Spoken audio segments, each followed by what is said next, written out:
Guy Birenbaum, à Oui. 6h52, on va parler de l'actualité d'Internet et vous nous parlez ce matin d'une enseignante galloise qui est accusée d'avoir publié des messages un peu trop osés sur sa page Facebook et elle a de gros ennuis. C'est toujours la même histoire, des gens qui ne comprennent pas que les réseaux sociaux ne permettent pas d'écrire, de dire n'importe quoi. Et elle s'est laissée aller à écrire quel genre de choses, Guy? C'est le site Genside qui reprend Ouais. l'histoire que racontent notamment la BBC et le Daily Mail. Elisabeth Scarlett est enseignante dans une école primaire du Pays de Galles à Crumlin. Elle a 81 amis sur Facebook, dont 32 sont d'anciens élèves, 12 sont mineurs, ils ont entre 11 et 17 ans. Ses ennuis ont débuté lorsqu'un de ses collègues a lu un message un peu embarrassant sur la page Facebook d'Elisabeth. Elle était en plein échange scolaire avec une école d'Afrique du Sud. Voilà ce qu'elle a écrit, tenez-vous bien. « Je prends mon pied en dansant et en chevauchant un grand homme noir ». Ah oui. Dans un autre message, on apprend qu'elle veut acheter un sextoy en forme de lapin. Je ne Bien savais pas sûr. que ça existait.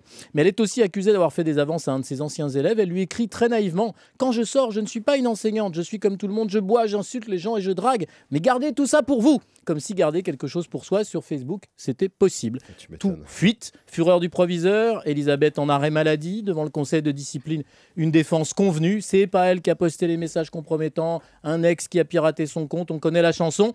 Les membres du conseil finissent par admettre qu'ils ne peuvent pas affirmer qu'elle est l'auteur des messages. Elle récolte donc une réprimande qui restera 2 ans dans son dossier et devra être divulguée à de futurs employeurs. La leçon, sur les réseaux sociaux, comme dans la vie, un ami n'est pas toujours un ami.